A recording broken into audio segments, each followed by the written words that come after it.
Hey, what's happening? Just another day in paradise, trying to get everything together, getting ready for our Sunday night with live with the Reinvention Center. So I just wanted to jump on here and talk about the aspects of the habitual offender and everything that's been going on with the rioting about Breonna Taylor and how certain sets of crime are different from how society treats African Americans, society treats other people. You know, it's a shame that you use a law to where they charge the police with endangering the people next door because of the bullet, but not with killing Breonna Taylor. You know, and then even trying to convince her, hey, what's up, son? You all right? Even trying to convince her boyfriend to lie, you know, just so that they could get, everything looking and going in their way. But, and it's a shame, man. It's a shame to how still Charles Barkley wants to justify them doing that. And even Shaq, wants to come on board. I expect that from Charles Barkley because he can't see past, like Willie D said, you can't just start at the door. You talking about a no-knock warrant to where they said they had a no-knock warrant and they went to the wrong apartment and no judge had ever signed a warrant. So let's start there. The police wrong already in that aspect of the crime. So we can't even think about what happened after that when they were wrong for even going into that apartment. And just the sole disrespect to choose not to charge the officers with her death is just like utterly disrespectful. But that's been happening like throughout century, man. You know, as you can see from the title of this show, it's how our history repeats itself. And we talk about how after slavery, the South enacted laws called black codes and pig laws. And these were just where they took misdemeanors and really made them felonies that allowed them to give African American men and boys a lot of times for misdemeanor crimes. You know what I mean? So I think it was like 1866, right after Reconstruction.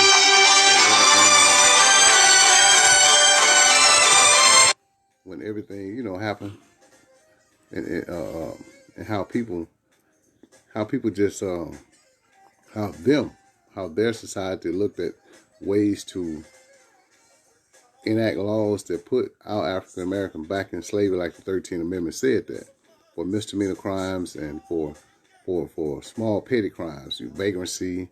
They call them pig laws because it was like most of the time they gave them an advance and charged them an outrageous price for an outrageous price on whatever they had given them, whether it was pigs, whether it was crops, or whether it was money or whatever. That old sharecroppers mentality where they give you furniture and stuff like, and it takes you 20 or 30 years to pay that furniture off. And by that time, it's time to change it out. You know what I mean? It's just how they did things in the South. So this is just what I'm talking about firsthand. But, just to keep everything in perspective, you got how this has came full front and full circle to today. You have people who are in jail right now. We're not going to even talk about the 101 crack law until where guys are still serving when the Congress has said it's unconstitutional. I seen to where what really made me think about the pig laws, they had a guy that was in Louisiana that had served 29 years in prison for the attempted theft of a set of hedge clippers. And he got a life sentence because it was his third offense. It was actually a misdemeanor charge, but because it was a charge, they raised the prices of the hedges to make it as if it was over $100, and they charged him with a felony. And so he had made it all the way to the Supreme Court, and the Supreme Court said it was unconstitutional. They sent it back to the lower courts to rule on it, and the people ended up giving him a life sentence back. But only one judge said that it was unconstitutional. It was a black lady judge and she entered a dissent. A dissent is when they give a written opinion as to why she feels this way. You know, like she said, it was an attempted theft. Plus, it was too harsh of a sentence, and he had served enough time. He hadn't had a write-up in over 26 years of being incarcerated, and she felt like he needed the opportunity to make parole. The 5 white judges declined to even give a dissent, but they ruled that he shouldn't have any action. His sentence should stay. So they sent it back to the lower courts with instruction that his sentence should have to stay. They ruled with the lower courts and said that he shouldn't be given an opportunity to make parole. Now, we're talking about a man who, his first charge, he only had one charge that could be considered violent. He had the attempted theft of a cab, to rob a cab driver in 1979. And he came back. His next charge was a petty theft charge, petty attempted theft, so which means he got caught before he got away with anything. And his third crime was an attempted theft of a pair of hedge clippers.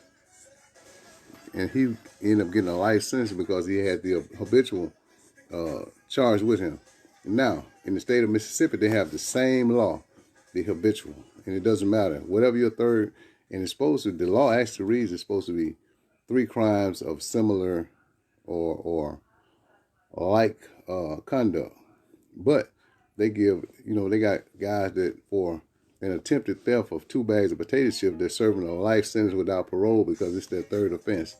And because it's a theft charge, they can choose to charge him as a violent crime. So we have guys who are, you know, who are incarcerated, man, and been incarcerated 25, 30 years for, you know, for the habitual statute, which is a petty crime, and their third crime, but they're still choosing. I seen in the feds, I seen white guys that had 19 felonies, with half of them being violent, but they only had like 10 or 12 years. We're talking about 19 felonies with half of them, at least 9 or 10 of them being violent. I mean, they pistol whip somebody, they end up having bank robbers and stuff like that. And it was like, how can you get 19 felonies and not be charged as a habitual? But here, you know, here we have a guy who was 17 or 18, his third felony. You got juveniles on their third felonies that receive a life sentence.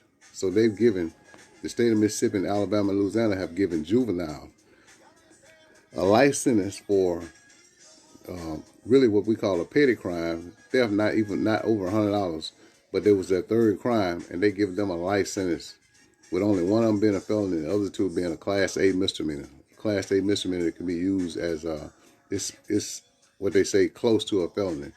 But they take those crimes and they end up giving our young black boys, you know, our young men, life sentences for those crimes. So we didn't think about that, man. We need to think about how the justice system treats us in regards to other races, because there's a picture floating around to show how Dylan Roof, you know, he got caught with all these. I mean, he went in South Carolina and killed all these people, yet they carried him to McDonald's before they took him to McDonald's or Burger King to get a hamburger before they took him and locked him up. The guy who did the shooting in Denver at the theater, you know, they took him and set him down and fed him before they interviewed him, interrogated him, and he told them he went in there and he shot because there were basically minorities in the theater. But they didn't go in with aggressive force or even try to kill them. You know what I mean? So it's just a whole different respect as to how they approach us on the street. And that's why I try to tell all our young men and all our young boys, man, that you know, me, after serving my 23 years and seeing the horrors with guys 16 years old who wait in juvenile until they turn 18 and get brought over to the feds, to the adult system in a cage, and, you know, where they're housed with grown men who've been locked up for 20 or 30 years. These people haven't even lived 20 years on the street, but you put them in the pen or put them in the same unit with a guy who's done 20-something years in the federal prison. And then they expect us to come out. Then they're not giving programs to where they're trying to rehabilitate people or our people before we come out. You know, they're just turning us loose, man, 2 or 3 o'clock in the morning, man, and just saying, okay, fend for yourself. But then, you know, he can't get a job, and then people look upon him and they frown upon him or her, you know, when they get out. And it's just it's just crazy, the two sides, the mirror reflection, man, and how they treat whites and how they treat blacks in this country when it comes to sentencing laws, when it comes to the court, when it comes to transcripts, and just when it comes to us, period, man. It just it's crazy how that whole 13th Amendment, plays out in our head, except for a crime of how can I say it? I want to say a misdemeanor. Oh, slavery nor involuntary servitude shall exist except for a crime. So then you're saying that it's okay to put us back in slavery. And it says, the failure of the Reconstruction 1877 and the removal of the black men from political office in the southern states again enacted a series of laws intended to circumscribe the lives of African Americans. Harsh contract laws penalize anyone attempting to leave a job before an advance had been worked off.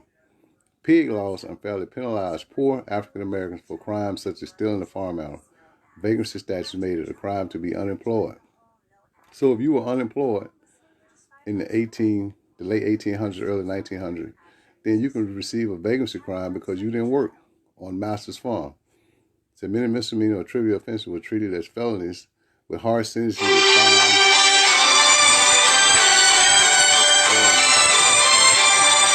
With harsh sentences or crime, so before, just, man, I don't know, somebody was trying to call y'all, excuse me. So anyway, I'm just showing the contrast and how we as African Americans, there's so many of us still in prison with life sentences for petty crimes or crimes we didn't commit or as first-time offenders. There's so many people in the federal system who are still in for as a first-time offender for petty crimes, for a nonviolent drug crime, and who has ghost dope that's still under the 100 to 1. You got Marcus Boyd, and you got so many other people who are still Eric Gasson for a 924C law, first-time offender, say possession of a firearm as a convicted felon, given a life sentence. It's not a violent crime, but I seen white guys come in the feds with the same charge and have 3 years, or the state chooses not to prosecute them. So it's just different. So when you give a racist prosecutor the power to choose who he indicts or who he intends to charge with this crime, of course you're going to have racism, because they just believe that we should receive a harsher sentence. It's everywhere, in Texas, Alabama, Louisiana, Mississippi, and all over the country. So it's just how we put people in office, but that are supposed to rectify these situations or have oversight committees, but we don't have anybody who watches and ensure that our justice system or justice is being handed out fairly. There's no way. To me, it's if I can show a case to where I had the same crime, that I should get the same time. But that's not happening now. It's not happening. Man, if you walk on in the federal penitentiary, it's 95% African American. Now, some of them, the ones in Texas, in the deep Texas, where most of your Hispanics are, it's about 60-30-10. 60% being African American, 30% being Hispanic American, and 10% being white American. They're just not giving them that much time. You can believe if a white guy got a life sentence in the federal penitentiary, he done a lot of wrong, and he received numerous of chances at felonies. Like I tell you, anywhere from 10 to 20 felonies before they decided to give him a life sentence. And I've never, not one time in my 20 plus years of incarceration, have I ever seen a white guy charged with a habitual statute. Not one time, And I used to be at the library, man, at least 4 or 5 times a week. I never seen a white guy fighting the habitual statute. I've seen him with the first guy I know they got the clemency when they passed the clemency, when they did issue the clemency thing under Obama in 2014. The first somebody I got seen get clemency was a white guy who had an armed bank robbery. When they said that if you had a violent crime, and they consider armed bank robbery a violent crime, the first somebody I seen to get clemency was a guy from Alabama. They had a violent crime. They had only served 6 years on a 10-year sentence. They gave him clemency. Yet and still in 2014 and 15, my clemency was denied as a first-time African-American for a nonviolent drug crime. So I've seen the injustice, and, I see them daily, on a daily basis. Just, I'm not privy or allowed to really just talk about them. And to, what's up, Vince? How you doing, Miss Creighton? Yeah. But, I'm not privy to talk about them, but it's just a shame, man, that we have to endure and see other races, especially policemen, get off for killing our young black men and our young women. And then people always make excuses and where they're tearing up their own stuff. I'm like on the road with that. Sometimes you have to do drastic things to get drastic measures, but it's always, to me, the rioting is a distraction. I think that we can punish them and break them down if we stop spending our money with them. Get back into the mom and pop neighborhood stores and just stop spending our money with them. We can break them, and then big business will reach out and ask them to change the laws or look into it or indict these people. We don't have to go out and tear anything. We can take our money and put our money into the black community, spend our money with the black stores, and I guarantee you, you'll see every person or white community, succumb and fold to their knees if we start spending our money with them. But that's too much like right, man. We just have a problem with us supporting each other in everything, whether it's an election. We always, have that mentality to where if one of us succeeds, then he made it there. What's up, Gerald? Long time no hear from. When one of us succeeds, that it's by ill means or ill gains, and we won't support them. We won't take time to support our brothers and sisters who are in business. Even if it's the same product, the same thing, or a white guy could buy it from me and sell it for the same price.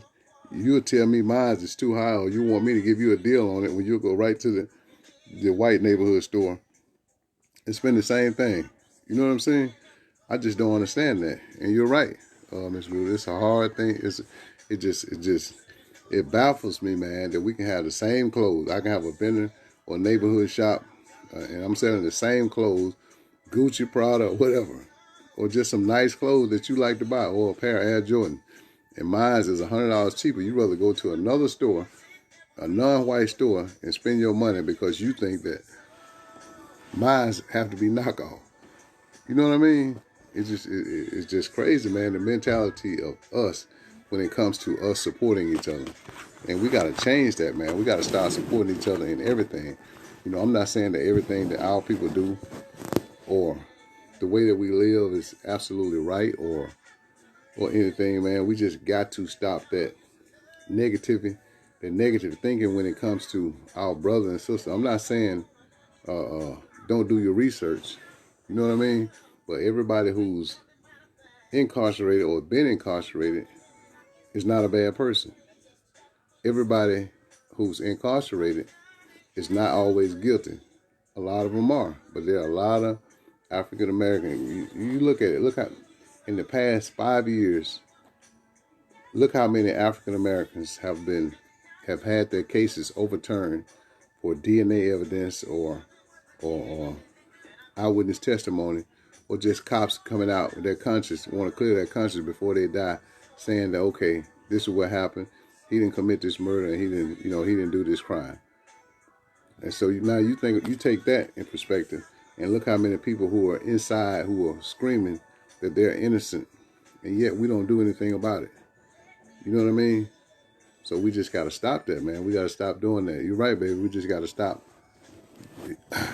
We just got to stop believing everything that the judicial system said, because you got people who can't get their discovery or can't get their material so that they can rightfully present their case. It took me 20-something years, even after police went to jail.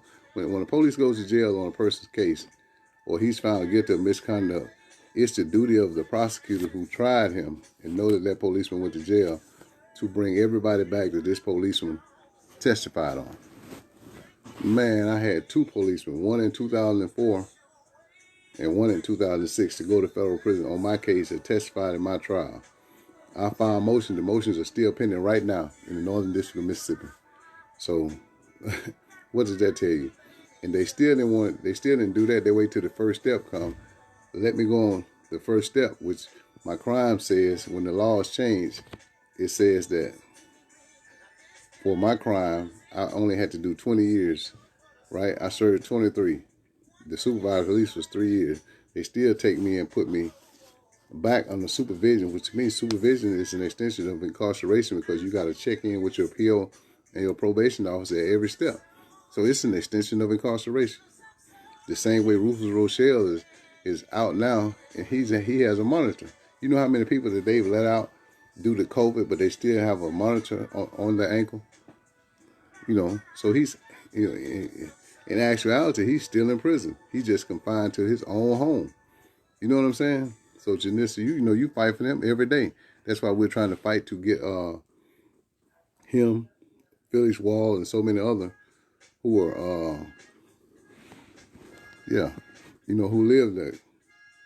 They tell you to go fight your case when a lot of us, you know, have been sidelined in justice for so long. We turn and feel that it's pointless to fight when it's our life.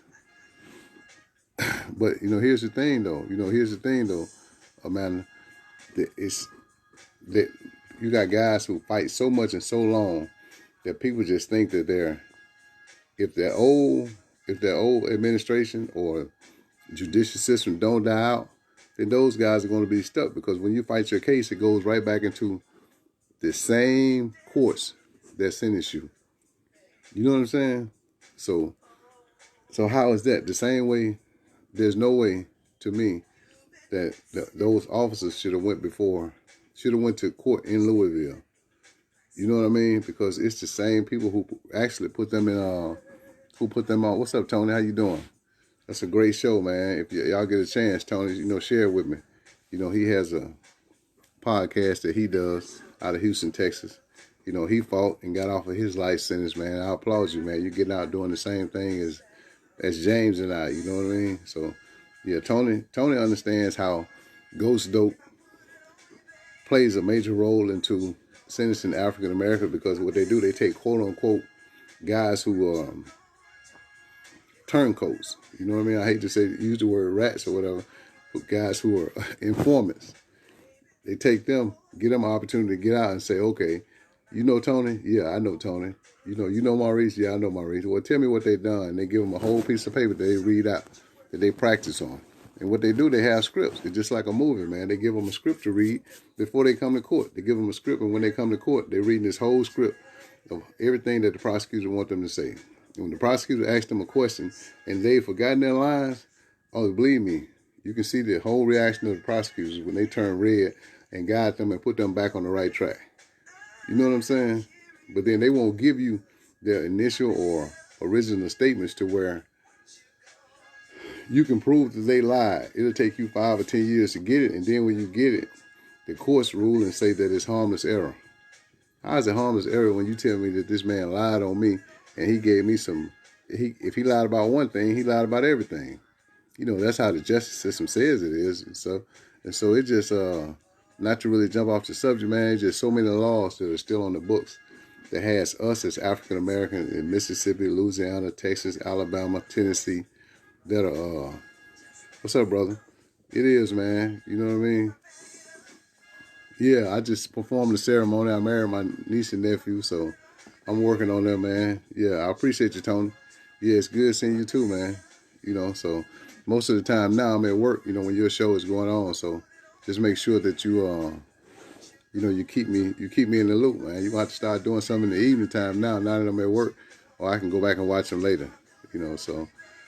But anyway, man, it just, we as African Americans, free and incarcerated, have to know that the system is not designed for us to prosper or succeed. We have more obstacles to overcome. That's not saying that they can't be overcome, because there are a lot of successful African Americans out here. I'm just saying that the deck is stacked against us, so you have to know which deck that you're playing with. You know what I mean? And we still can't make excuses or still put forth their effort and blame everybody. We just know that we have to push. In Virginia, too, you're right, the Commonwealth. Exactly right. Man, all the Commonwealth state, Kentucky, Virginia. I guess it's still in the South, too. I'm just telling you, my bad. I know the Maryland, especially Maryland, too. So, it's just so many places that where the justice system is not designed for us to it's not designed for us to prosper. It's not designed for us to get past that one strike. Most of the time, we don't even make it to 3 strike. And then most of the time, if we have 2 prior charges, it's when we're a juvenile, and they're not supposed to use a juvenile charge to take us or enhance us in federal or state court. But yet and still, you have juveniles who have been sentenced as a 13 or 14-year-old for truancy, as a 13 and 14-year-old for joyriding in a stolen car. Yet when that first felony comes up, they're going to use those two juvenile charges that you received as a juvenile and give you a life sentence. You know what I mean? And so also, like you said, baby, we got to write. You're exactly right. First of all, we got to make sure that we're registered to vote. We have to make sure that we've been counted in the census. But we definitely have to make sure that we get out and vote. And we have to choose the right person that we vote in the municipal election, in the small towns, in the county election, So, yeah, you're right, Sandy. I'm telling you, man, they're not telling us that, though. They don't tell the American public. When they see a juvenile go to court, the next thing he does is we just think that he's automatically guilty.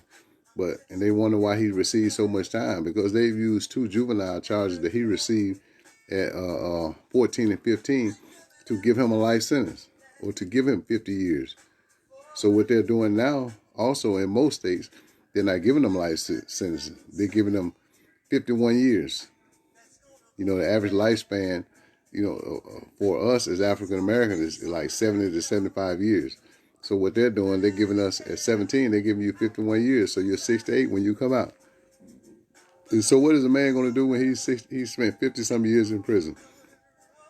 And if he went to prison at 16 or 17 and he spends 51 years like Quentin Sanders is, you know what I mean? What is he going to do when he gets out? You know what I'm saying? And so the lady judge in Louisiana made the analogy of the guy I told you about earlier, who had got locked up for the attempted theft of some hedge clippers. The lady made the analogy to, you think about this. She said, we have spent, in his 29 years of incarceration, we have spent $518,000 to incarcerate him, to keep him incarcerated, when what he stole wasn't worth $100. Listen now, we spent $518,000 to house him. But the item that he attempted to steal, not steal, the items he attempted to steal was not worth $100.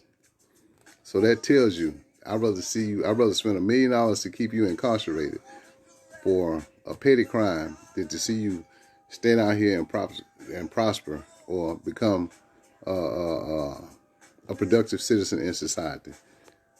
So it's the same thing with us as African Americans. You locked up so many of us during the drug war that now most of us are coming home.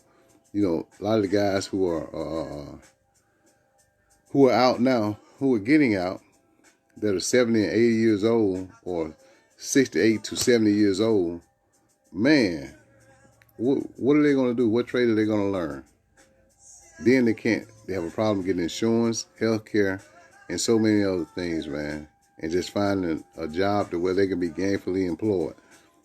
So you talking about, I know guys like Rufus Rochelle who have been incarcerated for 32 years and didn't get an incident report in 30 years. But you let him home on house arrest. You let him out off of his life sentence. You give him freedom, but then you put him on house arrest. So I guess that's their way of easing the burden of what they did. They got a contract they got a subcontract with all these companies who do house arrest, and what they're doing, they're contracting us out as African Americans out on house arrest. You know what I mean? So that they won't be a burden inside on the medical care. And the medical care in the federal system is horrendous. Everything is ibuprofen, no matter what happens. Oh, you broke your arm? Ibuprofen. Oh, you got a bad cough? Ibuprofen. Oh, you're not feeling well? Ibuprofen. Okay, well, let's try stronger. You're going to go from 400 milligrams to 800 milligrams. You know, so I think that they got contracts with all these people, as they do with the people who are doing the house arrest. They're telling you that you seeing people coming home and people getting free. But what they're not telling the American public is these people are coming home to house arrest. You know, and so in our mind, in the people's mind, yeah, he's free. He won his case. He's out. No, he's not out. He can't even leave out of his yard, you know, without reporting to somebody. He can't go to the grocery store without letting somebody know. You know what I mean? And so it's just it's a shame, man. We gotta wake up. We gotta wake up, man, and stop watching history repeat itself. You know, one of the things I like, and just to jump around a little bit, I like to think about how September 23rd, when they acquitted the officers, from when it was the same date that they acquitted the officers right here in Greenwood for Emmett Till's death. It's just, man, they make points. They do these things to make points in history. It's no coincidence. You think that that's a coincidence that happened on September 23rd? No. Sometimes we have to pay attention to the fine line of hatred and realize that that it's no secret. That it's no secret. You know, well, how can a judge stand before you and give you a life sentence, and no matter how many people send letters or on your behalf, he can stand before you for a nonviolent crime, be it a drug crime or be it any type of crime? Because I know guys that got a life sentence for getting a habitual for their third crime being embezzlement or money laundering. You know, they got life sentences. So how can you give a man, stand before him and give him a life sentence like it's candy? Like it's candy. And this is happening every day in our judicial system, all across the United States, but definitely in the South. And people have been questioning me about the law of Mississippi being taken off the books in 2015. In 2015. You think that was a coincidence? You know what I mean? Yeah. Tell my baby, hey. Yeah. So look, you think about us and our how just that we as African Americans can see so many of us being railroaded, men and women. And I tell y'all this, man, that African American women it's the fastest growing prison population. African American women are the fastest growing prison population. Women, period, but definitely African American women. So it seems like now it's an all out war and target on the women folk. You know, and then we wonder why. We're like, okay, where are these people? You know, and the feds are so slick. What they do is they send you far away from your home and make it difficult for you to visit with your families and everything.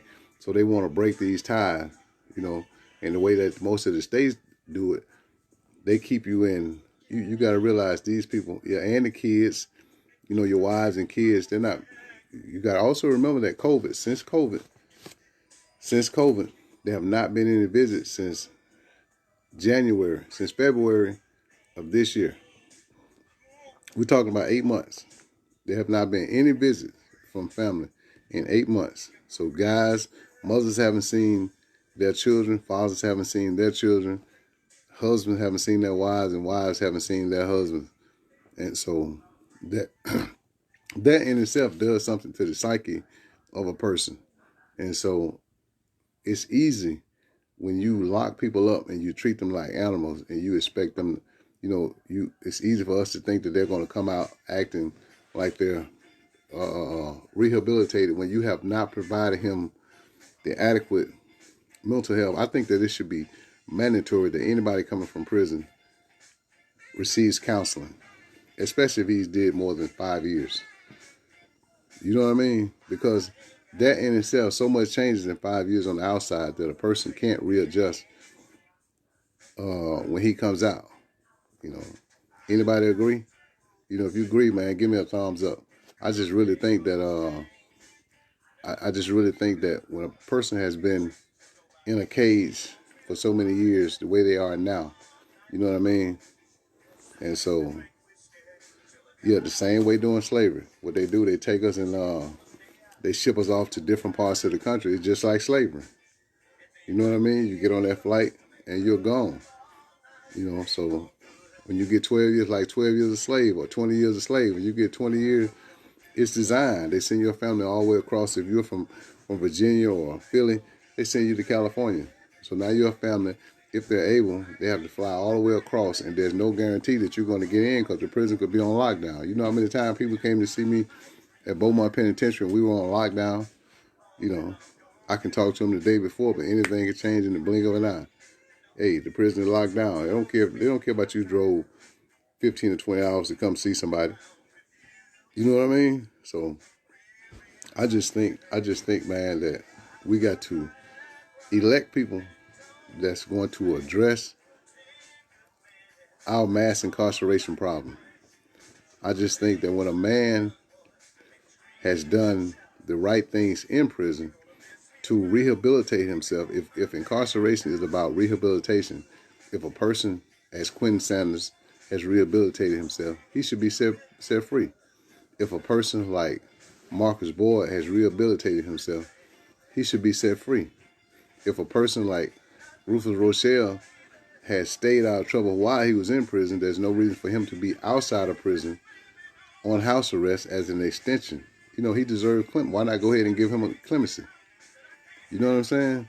So we got guys who have been in there 20 and 25 years that haven't had a write-up in 25 years, their whole time incarcerated, and has taken everything that his prison has offered till they don't have anything else to take. And then they don't even take into account when you mentor and teach other guys in prison, there's no way you can get credit for that. They don't have a thing to where I mentor other guys and keep them out.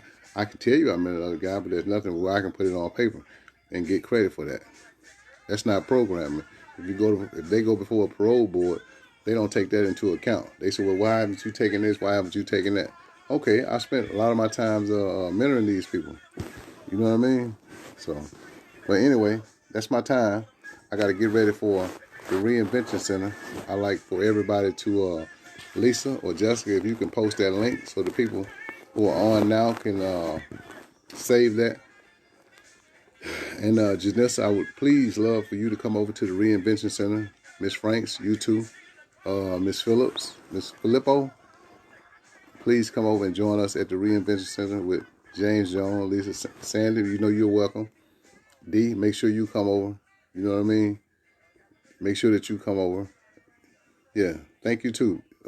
Miss Frank, please, I want you to come over to the Reinvention Center at 7 o'clock Central Time.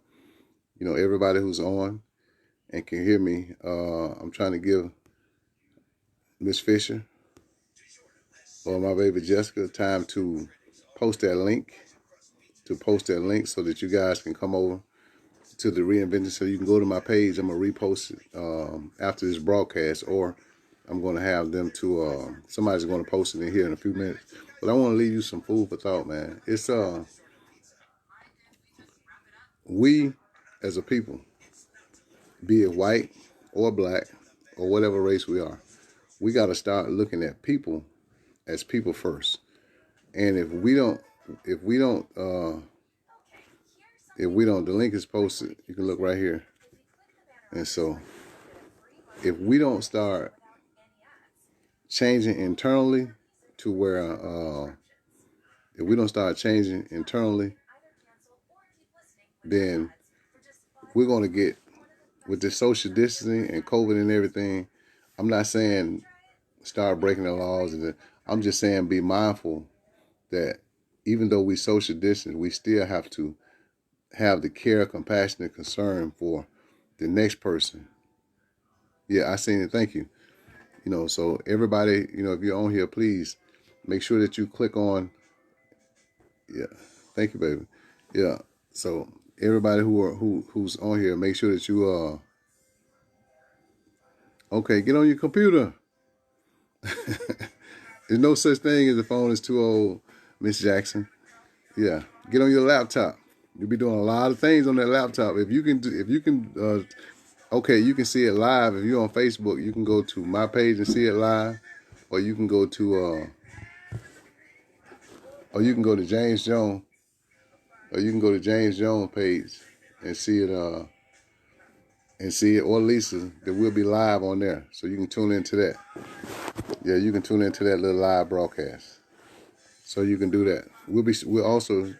Lisa's going to do a watch party. I'm going to try to do a watch party while I'm doing it. James is going to do a watch party, so it'll be on James Jones' page, or it'll be on Lisa Riley page, or it'll be on my page. Each one of us will do a live, so you can tune in that way. Just make sure that make sure you do it. Yeah, Facebook Live. Yeah, you can do that. You can either go to my page or Lisa Riley's page. She's right up. You look on here. Look in the comments now. You can see Lisa Riley. You can come to my page. My page, James Jones, or Lisa Riley page, and you can see the live broadcast.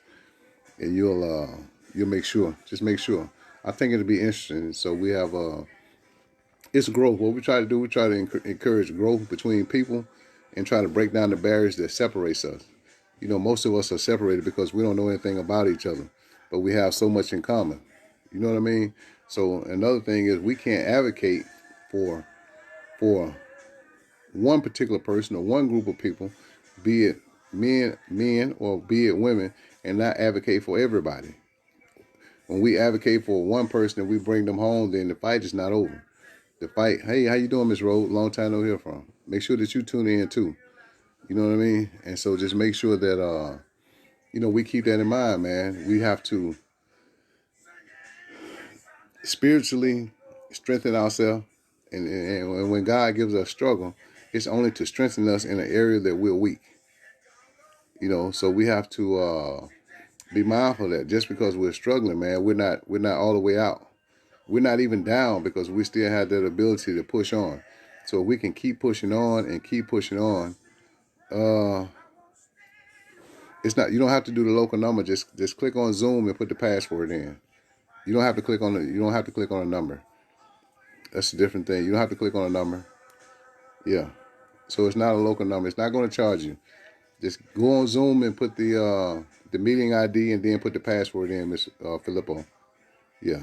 It'll be easy. Or just click on Facebook and you can see it live, and you still can make comments on James Jones' page, and he reads the comments. If you have a question or a comment, we'll read it out, and we'll make sure that we acknowledge you and or address you. But as I was saying, we have to be mindful as human beings that, man, the world is changing, and it's not in our favor. They're trying to divide, separate, and conquer us in so many little bit of ways. They're trying to make everything automated and make to where, look at this thing with this virtual learning. This whole new generation, this is the first generation of teacherless classroom, with physical contact in the teachers in the classroom. So we're teaching kids on Zoom. So the kids need that physical contact. Even the teacher needs that physical contact to interact with his or her student. You know what I mean? In the sense that contact creates a safe means of communication to say everything is okay. You know what I mean? Ms. Filippo, that's the ID number. That's the meeting number, and put the password in. 129599. So we have to be mindful of other people's needs. And even if we're struggling, man, we got to take time. Sometimes you got to give back to reap the harvest. And we just have to take into account, man, that everybody is going through something during these times. So we have to just be mindful of that. And that because a person is seems okay, everything at home may not be okay. Some people handle struggle and pressure a whole lot different. But anyway, I gotta go. I got about 15 minutes to get ready for this meeting. We're going to log in early just so we can go over everything. You guys take care. Yeah. Good night and God bless.